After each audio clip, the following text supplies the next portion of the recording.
Salve futequeiro, Rodolfo Gomes na área para mais um Boteco News, começando nesse dia 6 de novembro de 2019. Temos muita coisa para falar, mas a principal notícia tem a ver aí com o esporte interativo, mais precisamente com a Turner. Afinal, ela pode ter mais jogos ano que vem no campeonato de 2020 do que teve nesse campeonato de 2019. Eu vou explicar isso para vocês, mas antes, claro, se puder deixar o like, ativar o sininho para não perder nada e se inscrever no canal, a gente agradece demais. É isso, sem mais delongas, bora para as notícias. Bom, desde 2012 o Corinthians decidiu que não mais usaria estrelas acima do seu escudo estampado na sua camisa. Decidiu que o escudo é mais importante que qualquer referência a títulos. É um pensamento. No entanto, o uniforme corintiano vai trazer aí a estrela de Davi, amarela, como a usada pelos judeus presos nos campos de concentração nazistas durante a Segunda Guerra Mundial. Ou seja, a intenção é justamente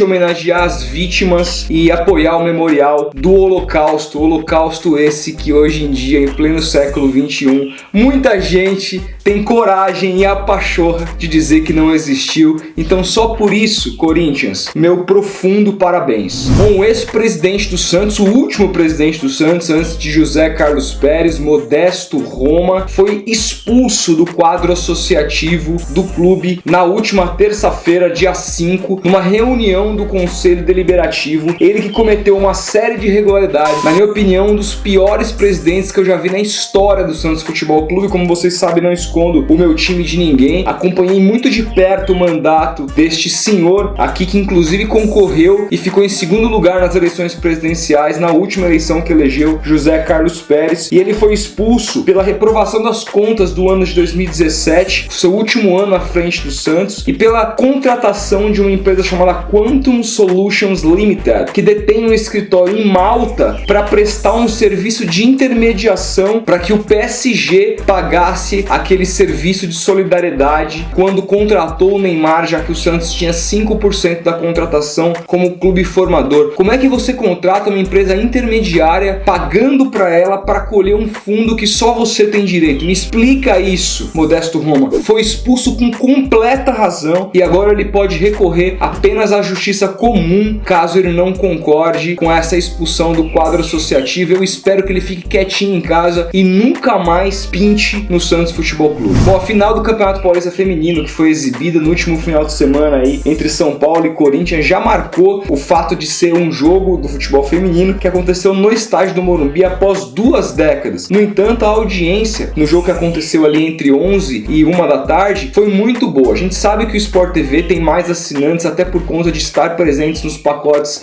mais básicos de assinatura. No entanto, é bom lembrar que esse horário a partida concorreu aí com nada mais nada menos que a Premier League, que estava passando na ESPN, a partida entre o vice-líder Manchester City e Southampton. E ainda assim a partida do futebol feminino terminou com mais audiência. Isso é um dado importante que talvez motive os canais a transmitirem cada vez mais as partidas das meninas, porque elas merecem. Bom, ontem a gente tentou gravar um vídeo aqui imediatamente falando da mudança de cidade da Libertadores, da final da Libertadores, que saiu de Santiago e foi para Lima. Não foi possível, tivemos problemas técnicos, o Filipão gravou 2 vezes, mas não conseguimos subir por problemas na internet. No entanto, vale o registro aqui no News hoje que a final está em Lima, mas o mais importante disso é falar sobre os preços que explodiram após aí a declaração da Conmebol de que a final foi para Lima. Geralmente uma passagem ali para pegar um mercado entre Rio de Janeiro e Lima, que é da onde vai sair a maioria dos torcedores do Flamengo que vão pro Peru assistir a final, geralmente um pacote custa R$ 1.300. Agora tá no mínimo aí, você não encontra passagens por menos de R$ 3.000. Se você comprar com uma semana de antecedência, pasmem, meus amigos, você vai pagar R$ 15.000 no pacote de volta entre Rio de Janeiro e Lima.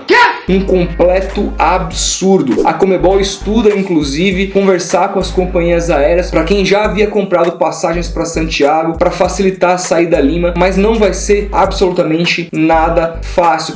Quero saber se alguém aí que está assistindo esse vídeo comprou passagem para Santiago e ingresso. Comenta aí embaixo. Bom, a notícia principal de hoje é que a TNT e Space, Grupo Turner, pode ter mais jogos do que teve no Campeonato Brasileiro de 2019. Isso porque nenhum dos 7 clubes clubes com os quais a Turner tem contrato na primeira divisão estão hoje na zona do rebaixamento. Estou falando de Palmeiras, Santos, Atlético Paranaense, Internacional, Bahia, Fortaleza e Ceará, isso seguindo a ordem atual da classificação após 30 rodadas. Mais do que isso, ela tem o Curitiba, que está na zona de classificação da Série B, então ela pode passar de 7 para 8 times. Isso significa que ela saltaria do direito de transmitir 42 jogos, que é o que acontece atualmente, para 56 jogos em 2020, caso esse cenário continue. Afinal, temos ainda 8 rodadas a serem disputadas em ambas as divisões. E mais do que isso, o líder atual da Série B, o Red Bull Bragantino, não tem contrato nem com a Globo, nem com a Turner. Então, certamente, as duas emissoras irão sentar para discutir direito de TV fechada com esse time que promete investir 200 milhões de reais no futebol para 2020. No caso dos outros clubes que estão para subir, pelo menos estão nesse momento na zona de classificação para a Série A do ano que vem, Atlético Goianiense e o Sport Recife já têm contratos com a Globo. Quero saber de você, qual o cenário ideal para você ano que vem? Quantos times você gostaria que a Turner tivesse para competir com a Globo no campeonato de 2020? Comenta aí embaixo, a gente vai se falando. Grande abraço e até o próximo vídeo.